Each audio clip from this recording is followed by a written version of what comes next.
잠깐 기도하겠습니다. 사랑의 하나님 아버지 감사합니다.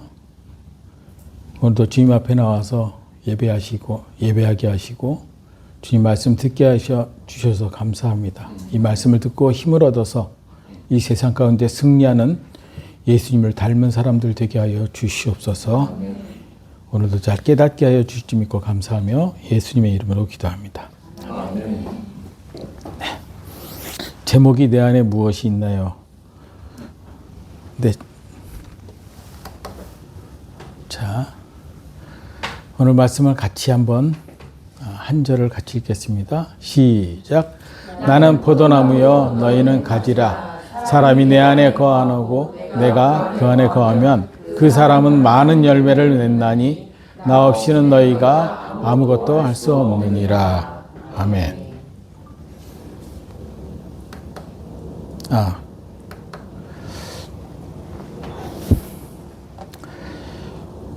여기에서 말씀하신 것처럼 예수님은 포도나무이고 우리는 가지입니다.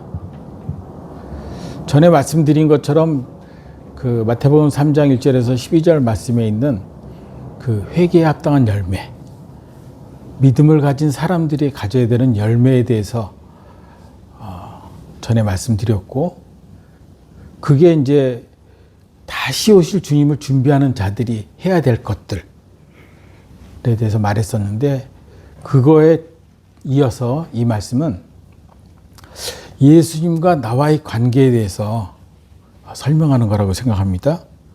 열매를 맺는 조건은 어떤 걸까요? 열매를 맺으려면 그 어린 가지는 열매를 맺지 않습니다. 잎이 조금 달리거나 하지만 꽃도 피지 않습니다. 왜냐하면 꽃을 피려면 가지가 어느 정도 자라야 합니다. 그래서 그 다음에 꽃도 피고 열매를 맺습니다. 여기서 얘기하는 예수님이 너희는 가지다 그랬던 그 말은 믿음이 조금밖에 안 돼서, 얼마 안 돼서 자라고 있을 때, 이럴 때를 얘기하는 게 아니고 이 장성한 사람들한테 해당하는 이야기입니다. 이 어린 가지는 믿음이 적은 사람일 수도 있고 나이가 어린 사람일 수도 있는데 이 열매에 대한 책임을 묻지 않습니다. 묻지 않습니다. 하나님이 사역을 할 때 사람들을 부르실 때 언제 부르냐면 40이 넘어서 부르는 거예요. 어떤 때는 60이 넘어서 부르는 거예요. 어떤 때는 80이 됐는데 부르는 거예요. 왜 그럴까요? 왜 그럴까요?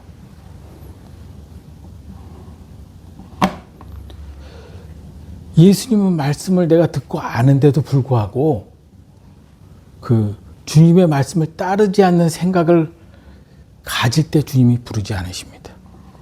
예수님 말씀을 알고 있긴 한데 내가 예수님의 제자라고 생각은 하는데 장성한 분량에 이를 때쯤 돼서 주님이 부르십니다. 어떤 문제로? 열매 맺는 문제로 부르십니다. 열매 맺으려면 주님의 사역 안으로 들어가야 되는 겁니다. 그래서 그거보다 어린 사람, 적은 사람도 물론 어린 사역도 할 수 있고 학생들도 전도할 수 있고 다 사역을 합니다. 그런데 거기에 대해서 주님은 너 열매 맺었냐 하고 물어보지 않습니다. 할 수 있고 맺을 수 있지만. 교회는 오래 다녔지만 예수님을 왜 믿는지 모르는 사람들도 있습니다. 예수를 믿지만 그리스도의 향기가 안 나는 사람도 있습니다. 향기가 뭔지 몰라서. 근데 성경에 이런 말이 있죠. 왜 솔로몬의 영광이 꽃보다 못하다고 했을까라는 의문을 듣게 하는 말씀을 했습니다. 왜냐하면 그 하나님이 만드신 창조적인 것에는 하나님을 드러내는 영광이 그 앞에 있는데 그 사람들이 생각하는, 사람들이 보는 시각으로 보는 그 솔로몬의 영광은 하나님께 영광을 돌리지 않는 것 같습니다. 자기가 그 자리에 앉아있기 때문에. 세상적인 그 우리가 생각하는 세상에 살고 있는 삶 속에서 보는 생각, 시각이 하나님이 이 천지 창조하시고 사람에게 요구하시는 그런 시각과 굉장히 차이가 있고 갭이 많습니다. 그런 건 어떤 거로 얘기할 수 있냐면 그 솔로몬의 영광과 들에 있는 작은 꽃의 차이라고 얘기할 수 있습니다. 솔로몬의 영광은 향이 나지 않습니다. 거기에는 그 영광은 사람이 보는 시각에서 나온 거기 때문에 그 하나님이 생각하시는 그런 향기가 나지 않습니다. 생명이 있는 데는 향기가 납니다. 생명이 있는 꽃은 향기를 냅니다. 제가 이번에 저희 둘째 아들이 구미에 있으면서 배운 게 있어요. 조향사라는 걸 배웠더라고요. 그래서 최근에 한 달 동안 그걸 많이 이제 관심 있게 보게 되고 하는 걸 봤는데 거기 한 가지 비밀이 있더라고요. 예수 안에서 있어서 사는 사람들은 하나님의 사람다운 향기가 나는데 그냥 세상적으로 바라보는 사람은 그 세상의 향기, 하나님 것과 전혀 다른 냄새가 납니다. 근데 사실은 저희들에게도 그게 있어요. 근데 그걸 어떻게 얘기할 수 있냐면 무슨 뭐 반지가 있으면 진짜 반지가 있고 금반지가 있고 입혀 있는 가짜 이미테이션 반지가 있잖아요. 그런 것처럼 진짜와 가짜는 확실히 차이가 납니다. 만약에 그림을 그렸어요. 꽃을 그렸는데 향기가 나지 않습니다. 그래픽을 했는데 향기가 나지 않습니다. 왜냐하면 거기엔 생명이 없기 때문에. 또 생명이 없기 때문에 자라지도 않을 뿐더러 거기에서는 꽃이 피지 않고 열매 맺지 않습니다. 잎은 무성하게 기르고 꽃은 그릴 수 있는데 거기엔 열매가 없습니다. 예수님은 열매 없는 무화과나무를 저주하셨어요. 왜요? 열매가 없기 때문이기도 하고 거기에는 자기가 맡은 무화과 열매를 맺어야 되는 일들을 하지 않았기 때문에 꽃을 먼저 나와야 되고 꽃이 나와야 열매가 맺는데 아직 잎만 무성했고 꽃이 맺어지지 않았고 열매도 하나도 맺지 않았고 근데 어린 믿음을 가진 사람들은 처음에는 좋은 열매 안 나옵니다. 그래서 조금 모자란 열매, 첫 열매들은 좀 모자란 열매가 나옵니다. 그러나 그 다음에는 어떻게 돼요? 주님이 기뻐하는, 사람들도 좋아하는 그런 열매를 맺게 됩니다. 예수님이 저주한 그 나무는 뿌리부터 근원부터 말랐다고 했습니다. 이거는 예수님과 떨어진 가지하고 똑같습니다. 우리는 포도나무이신 예수님 안에 잘 붙어 있어야 합니다. 그래야 생명이신 말씀을 공급받고 꽃을 피우고 열매를 맺게 됩니다. 진짜는 향기가 납니다. 진짜는 다릅니다. 그거는 입술의 열매가 은혜로운 말씀이고 예수님을 닮아서 화목해 하는 사람을 통해서 생기는 향기입니다. 아브라함에게 믿음의 조상이 되게 하셨는데 그에게 뭐라고 하면 너는 복이다 라고 얘기하셨어요. 너에게는 복의 근원이다 라고 얘기하셨어요. 우리에게도 똑같이 오늘날 말씀하시는 겁니다. 여러분은 복입니다. 여러분이 가는 곳이 복되게 되는 것입니다. 제가 몽골에 지난 8월에 갔다 와서 경험한 거는 몽골이 복을 받은 민족이 됐습니다. 한국하고 너무 닮아졌습니다. 예수 믿는 사람이 선교사들이 많이 나왔습니다. 그래서 복받은 나라가 됐습니다. 비가 굉장히 많이 오고요. 시내가 나무가 별로 없었는데 그 톨강이라는 강 거기에는 완전히 나무가 수북하고 물이 바닥에서부터 한 이만큼 찰 정도로 콸콸 흐르고 가득해졌습니다. 그 이유는 선교사를 많이 배출했기 때문이에요. 사람들이 믿음의 그런 연단을 거쳐서 결국 선교사가 됐지만 그 선교사들이 많이 나옴으로 해서 그 나라는 복받습니다. 복의 근원이 되는 겁니다. 저는 1982년쯤에 주일학교 교사를 했어요. 그때 이제 뭐 교육학 책이나 아동발달, 뭐 동기유발 등등등 뭐 기본 중요한 핵심 필수 그 과목을 공부하고 뭐 교사 자격증 따려고 3급을 따려고 공부하고 근데 그러고 교사를 했습니다. 근데 굉장히 마음에 걸리는 말이 하나 있었어요. 여러분 아시죠? 마태복음 18장 6절 말씀입니다. 제가 읽겠습니다. 그러나 누구든지 나를 믿는 이 작은 자들 중에 하나를 실족하게 하면 차라리 연자 맷돌을 목에 달고 바다 깊은 곳에 빠지는 것이 그에게 더 나으니라. 라는 말씀이 있어요. 말씀을 읽었는데 야, 이거 무슨 얘기지? 교사를 하라는 건지 말하는 건지 알 수가 없었습니다. 근데 사실은 제가 그 가르치는 거를 주일학교 때부터 선생님들 하는 거 보고 배웠고 이제 성인이 돼서 가르칠 만한 상황이 돼서 이제 교사를 하게 됐는데 이게 딱 걸리는 거예요, 말씀이. 와, 이거 교사 되는 게. 근데 그때는 사실은 그 80년대 초에는 제가 굉장히 그 몰두해서 교회에서 활동을 할 때였어요.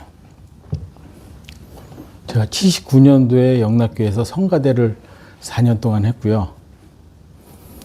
그리고 시골에 있는 교회 이제 청년들 이제 교회 가게 돼서 또 그 시골 교회에서 지금은 시골이라고 얘기하기가 어려운데 그때 고양시 그 식사동은 그때 하루에 몇 번? 한 4번 버스가 다녔어요. 그것도 시내버스 아니고 시외버스. 백마역 쪽으로 기차가 다녔어요. 그때였는데 교사를 했어요. 교사를 하다가 이제 85년도부터 성가대를 맡았어요. 왜냐하면 그 전에 영락교에서 성가대에 다녔었기 때문에 경험이 좀 있어서 시골교회 조그만 교회니까 성가대를 맡아서 이 사진입니다. 제 90년이라고 써 있는 게 이제 1990년이고 오른쪽 위에 있는 게 저고 제 바로 옆에 있는 게 키르기스탄에 있는 조용진 목사고요. 그 다음인가? 그 C자 밑에 있는 그 학생이 지금 군산에 있는 교회 목회한 지 그 친구도 거의 25년 넘었을 겁니다. 근데 이 제 바로 옆에 있는 이쪽 끝에 예자 밑에 있는 남자가 조영진 목사였는데 그때가 신학교 서울신대 다닐 때였습니다. 지금은 키르기스탄에 있는 칸트에서 22년째 사역 중이고 그 딸이 대학에서 강의를 합니다. 딸이 저기 차 있는데 이 자주색 옷 이렇게 된 거 입은 큰 딸이고 사진 찍는 게 둘째 아들입니다. 그리고 제 옆에 있는 저보다 키 큰 사람이 조영진 목사고요. 근데 저 친구가 신학교 졸업하고 목사 안수 결혼하고 목사 안수 받았는데 선교를 가리라는 건 예측을 못했었어요. 그랬는데 작년에 가서 만나서 알았어요. 그 사모님이 선교사로 가기로 작정을 했던 사람이라서 그 사모님을 따라갔습니다. 그 사모님이 정말 같이 신학교 다닌 그 사람이었는데 믿음으로 잘 이끌어서 지금 잘 하고 있습니다.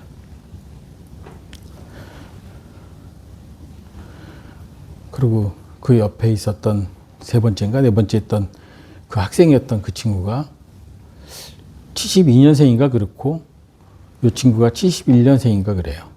근데 제가 그 앞에 있던 친구는 국민학교 때부터 가르쳤고 이 친구는 중고등부에서 그때 고등학생이었던가 그랬던 것 같아요. 자, 계속 교사를 했었습니다. 근데 사실은 요즘 묵상하는 것이 그 향기가 나는 그리스도인에 대해서 많이 묵상하고 있습니다. 근데 향기가 나기 위해서는 필요한 게 있는데 말씀이 내 안에 가득 차야 되는데 그걸 그 전에는 많이 잊어버리고 살기도 하고 또 일해서 먹고 사는 그런 생활하는 것 때문에 일하러 왔다 갔다 하면서 사역을 잘 못하기도 하고 소홀하기도 했습니다. 그리고 또 아직도 제 안에 이생의 자랑이나 안목의 정욕이나 육신의 정욕으로부터 100% 자유하지 않습니다. 아직 눈이 또 생각이 행동이 아직도 많이 부족해서 향기가 나야 되는데 어떨 때 보면 제가 혹시 냄새가 나지 않나? 이런 걱정을 할 때가 있습니다. 그런데도 불구하고 저는 시편 1편 1절 2절의 말씀대로 복이 있는 사람은 악인의 꾀를 따르지 아니하며 죄인의 길에 서지 아니하며 오만한 자의 자리에 앉지 아니하며 이거를 늘 매번 다시 묵상하고 다시 묵상합니다. 2절에 오로지 주의 율법을 즐거워하며 밤낮으로 율법을 묵상하는 사람이로다 라고 했는데 그 주야로 묵상하는 것을 하지 않으면 딴 생각을 합니다. 주의 말씀이 없으면 등이 안 켜 있는 것과 똑같기 때문에 어두움 가운데 있는 것입니다. 하는 것마다 모자라고 부족하고 잘못된 걸 할 때가 있습니다. 그래서 아직 저도 벌써 60대 중반이 됐는데도 장성현 분량에 이르렀나? 아닙니다. 실수도 많이 하고 또 잘못 생각할 때 있고 좀 성숙을 말하기에는 좀 부끄럽습니다. 제가 오늘날 교회에서 교회 안에는 어떤 사람이 사는가 라는 작년에 나온 한국교회 진단 리포트라는 책이 있는데 거기에서 사람들이 이렇게 코로나 이후에 사람들이 어떻게 믿음이 변했나에 대해서 리포트한 내용들을 제가 좀 봤습니다. 거기서 판단하는 건 5가지를 보는데 첫 번째 뭐냐 하면 건강한 그 교회 안에서 예배하는 것을 어떻게 잘하고 있나. 두 번째는 변화된 삶을 위해서 어떻게 교육을 하고 있는지, 교육되고 있는지, 교육받고 있는지. 그 다음에 교인들 간에 그리스도의 몸, 친교하는 코이노니아를 어떻게 하고 있는지. 네 번째는 그 예수님을 닮은 섬김, 봉사 같은 걸 어떻게 하고 있는지. 5번째는 앞으로 비전을 세워서 해야 되는 선교, 전도 이런 걸 어떻게 하고 있는지를 진단하는 그 리포트를 한 책이 나왔습니다. 전에 노 목사님하고도 같이 대화를 하면 그런 얘기 많이 하지만 교회는 다니지만 믿음이 없는 명목상의 그리스도인들이 있습니다. 말씀은 듣기도 하지만 중심이 내 안에 내가 있고 많은 산재된 문제들 안에 방황할 수밖에 없고 어려움 가운데 있고 해결되지 않는 일들을 갖고 있습니다. 그러니까 말씀을 지식으로 갖고 있기 때문에 삶에 적용하지 않는 삶을 살고 있는 사람들입니다.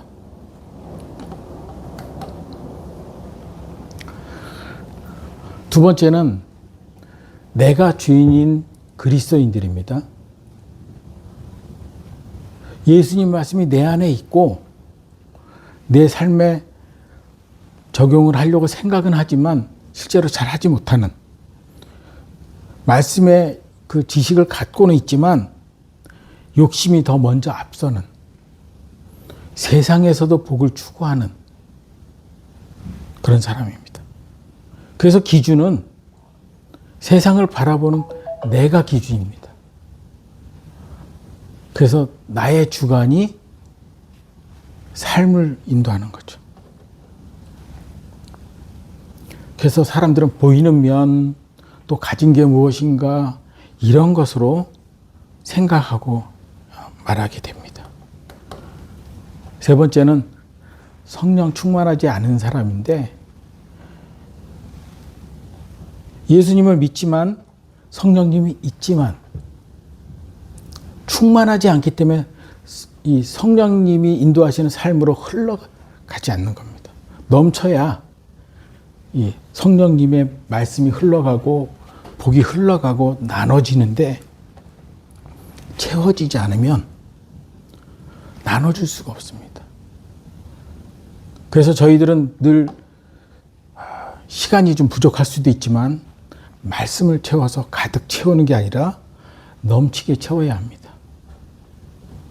그래서 기준이 세상 기준도 있고 하나님의 기준이 같이 이렇게 혼합돼서 세상도 바라보고 또 하나님 말씀도 바라보면서 기준이 조금 하나님이 보셨을 때 아, 이 사람 내 사람이다 라고 할 수 있나? 좀 그런 상태로 사는 사람입니다. 성령 충만하지 않으면 겸손하지 않습니다. 충만하지 않으면 섬기는 일이 잘 안 됩니다. 오히려 받기를 원하고 인정받기를 원하고 이렇게 받는, 달라고 기도하는 이런 것들이 더 많습니다. 제가 바로 그런 부분에서 많이 모자란 그런 사람이었습니다. 누가 인정 안 해주면 좀 이렇게 속에서 화도 나고 막 그랬었습니다. 그래서 아직 장성현 분량에 이르지 않았다는 것을 고백할 수밖에 없습니다. 근데 주님은 그럼에도 불구하고 믿음으로 일어서서 장성한 분량에 이르라고 말씀하시고 좋은 열매를 맺으라고 말씀하십니다. 그래서 지금은 좋은 크리스찬, 향기 나는 크리스찬이 되고 싶습니다. 이게 그림이 뒤에 있었네요. 그 책에 있었습니다. 그 다음에 이것은 성령 충만한 사람입니다. 요한복음 15장 8절에 너희가 열매를 많이 맺으면 내 아버지께서 영광을 받으시나니 이로써 너희가 내 제자가 되리라. 주님이 중심이 돼서 하는 사람은 노력하는 게 아니라 자연스럽게 흘러가는 대로 위에서 오신 것을 받아서 그냥 아래로 흘려보내면 됩니다. 그러면 자연스럽게 열매를 맺게 됩니다. 에베소서 4장 13절에 마침내 우리가 다 믿음과 하나님의 아들을 아는 것에서 하나가 되어 완전한 사람에 이르고 그리스도의 충만하심이 장성한 분량에까지 이르리니 그랬습니다. 마음 중심에 주님이 계셔서 저의 삶을 인도하신다면 좋겠습니다. 먼저 내 생각을 버리고 말씀으로 채워야 합니다. 주님이 바라보는 곳에 내가 바라보고 예수님을 알리고 돕는 그런 삶을 살아서 열매 맺어야 합니다. 삶의 고단함으로 지친 영혼들을 깨워서 예수님을 믿게 해야 합니다. 소망이 없는 그들의 삶을 예수 믿어서 구원 얻게 해줘야 합니다. 요한복음 15장 10절에 내가 내 아버지의 명령들을 지켰고 그분의 사랑 안에 거하는 것 같이 너희도 내 명령들을 지키면 내 사랑 안에 거하리라 말씀하셨습니다. 너희가 나의 계명을 지키면 나의 사랑 안에 머물러 있을 것이다. 내 안에 예수님이 중심에 있다면 사랑이 드러납니다. 그 사랑은 그리스도의 향기입니다.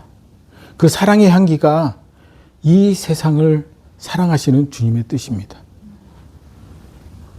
이번 네팔 트립에서 그 향기를 봤습니다.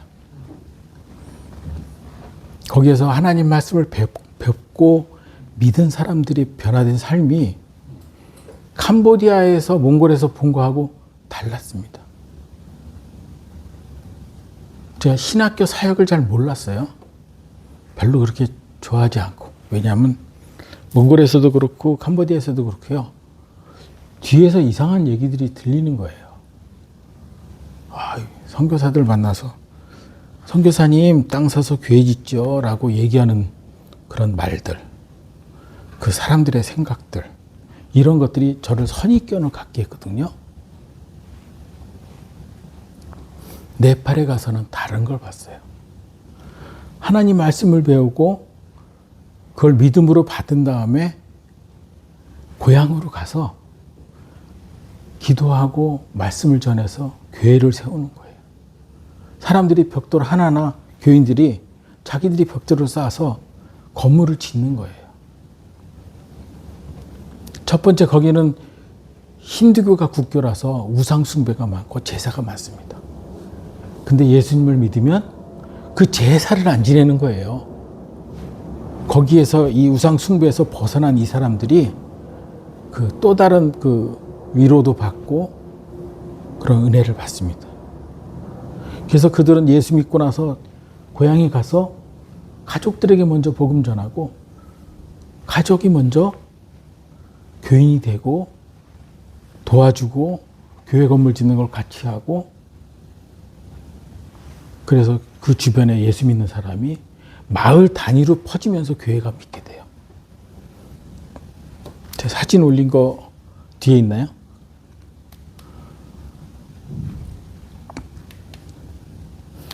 여기는 저기 화성시 남양에 있는 그 네팔 교회고요. 제가 비행기 타고 네팔에 갔더니 생화로 된 거를 이렇게 그걸 뭐라 그러더라? 웰컴 세레모니? 이런 걸 합니다. 깜짝 놀랐어요. 저 처음 이런 걸 받아가지고. 여기가 그 신학교에 있는 데고요. 여기 신학교가 100% 합숙입니다. 남자 숙소, 여자 숙소 따로 있고 안에서 성경 공부하고 바깥에 나가는 일이 거의 없어요. 거기가 시내도 좀 몽골이나 캄보디아하고 많이 다릅니다. 좀 옛날 어디라고 얘기해야 되나? 무슨 뭐 동대문 위 이쪽 산 이쪽에 창신동 쪽에 옛날 시골길이었을 때 동네 같은. 그러니까 뭐 그 여기는 넓고 깨끗한데 도로로 나가면 골목이 좁습니다.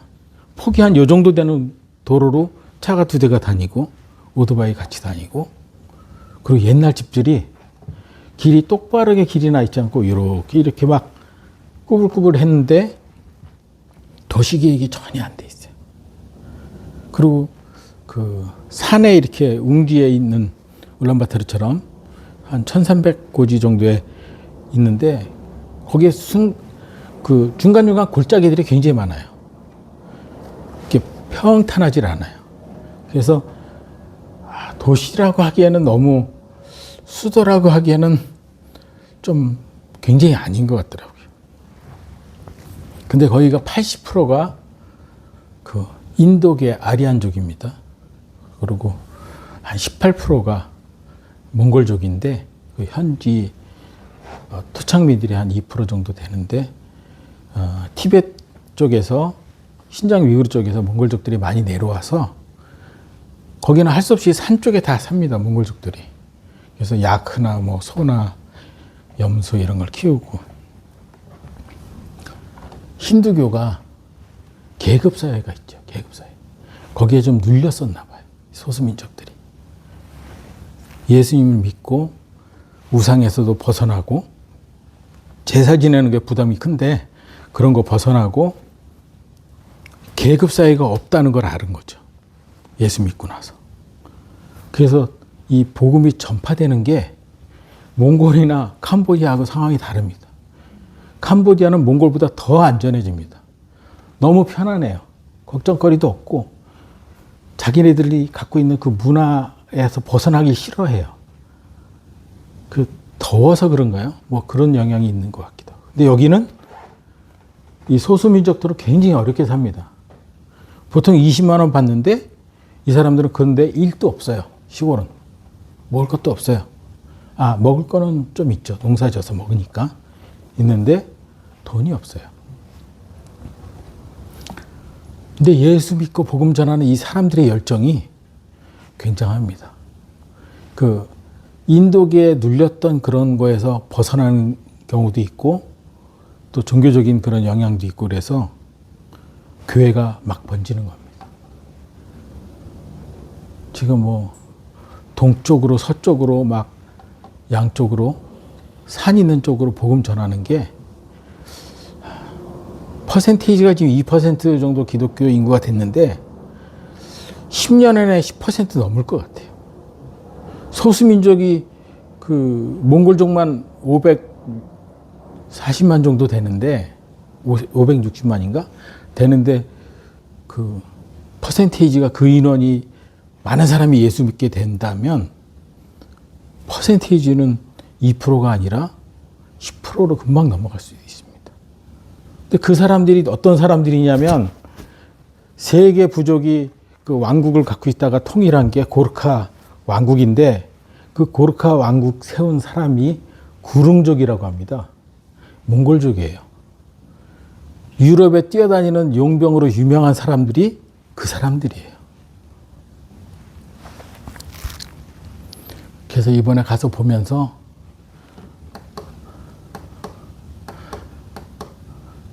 이 신학생들이 저한테 환영하는 찬양을 해줬습니다.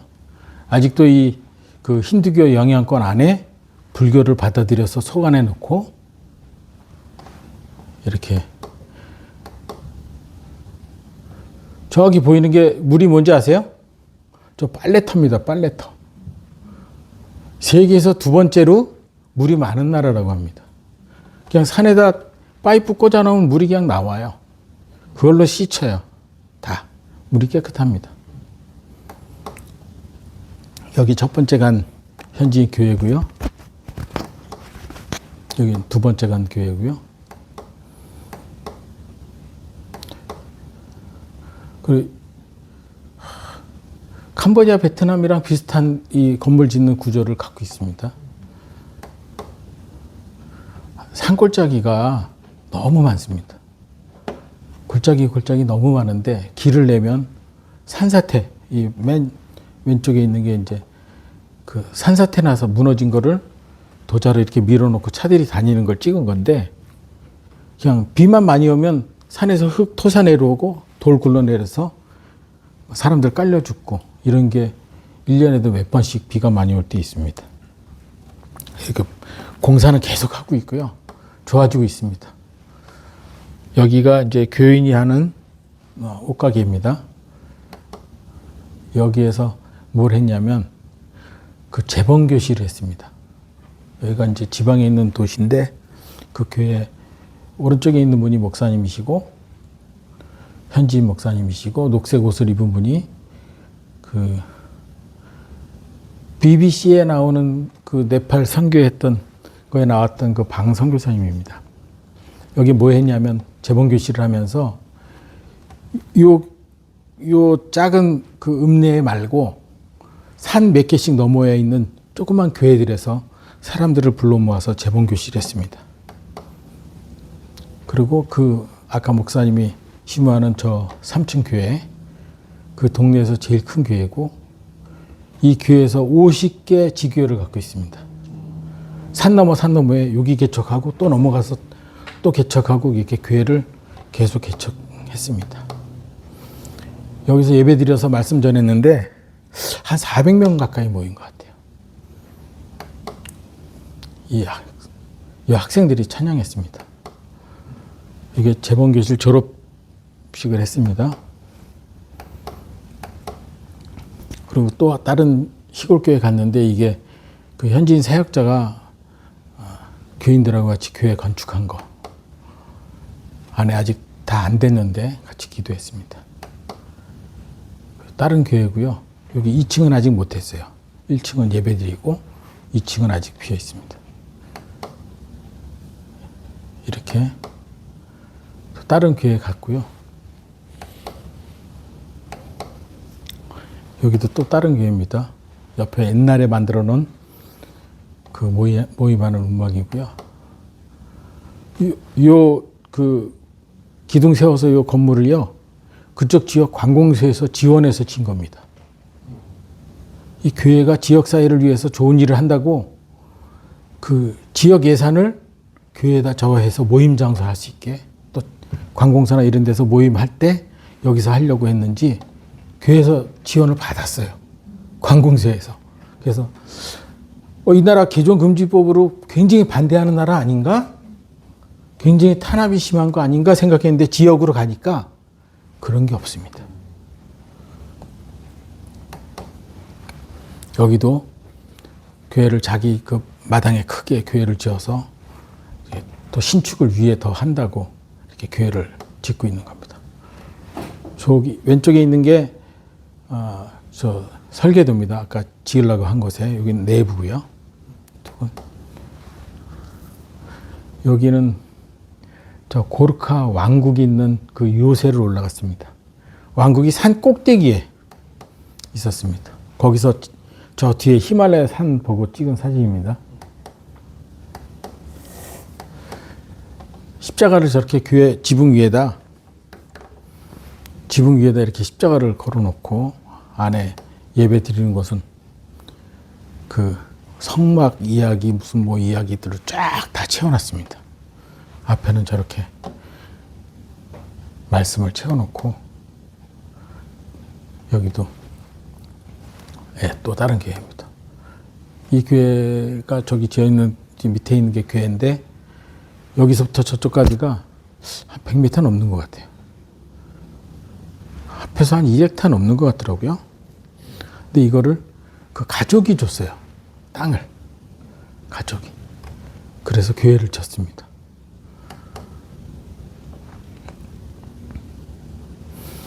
근데 참 아쉬운 거는 우리 노 목사님하고도 말씀드렸지만 처음에 소개해준 화성시에 있는 남양에 있는 선교사님이 소개해준 것도 이렇게 받아서 또 만난 그 방 선교사님도 대표적으로 네팔에서 사역하는 그 사례를 봤는데 저희가 소개받지 못한 그 제가 계획 갖고 처음부터 가자마자 저도 잊지 않고 도움이 필요한 선교사님을 얘기해달라고 계속 얘기하면서 다녔는데 불구하고 그분은 자기 사역을 소개해 줬고요. 그게 제 뜻대로 안 됐고 또 계획한 대로 안 돼서 리서치 결과는 그 네팔 사역은 정말 하나님이 기뻐하게 복음이 확산되고 있다는 걸 보여줬습니다. 근데 우리가 도와줄 사람을 못 만났어요. 그래서 나중에 다른 분 더 소개받든지 어떻게 해서 또 다시 리서치를 하거나 또 가서 보거나 할 계획입니다. 오늘 우리는 복음을 전하는 그리스도인의 향기입니다. 좋은 열매 맺기를 위해서 노력하는 우리는 동역자들입니다. 앞에서 끌어주고 뒤에서 밀어주는 동행하는 사람들입니다. 그래서 오늘도 주님께 찬양을 드립니다. 감사합니다. 사랑의 하나님 아버지 감사합니다. 하나님 아버지께서 보여주시는 것들을 보고 또 다시 힘을 얻어서 주님께 나아갑니다. 하나님의 뜻이 이 땅에 이루어지도록 저희를 사용하여 주시옵소서. 말씀을 부어 주시옵소서. 성령 충만하게 하여 주시옵소서. 그래서 땅끝까지 이르러 증인이 되는 저희 삶이 되게 하여 주시옵소서. 감사드리며 예수님의 이름으로 기도합니다. 아멘.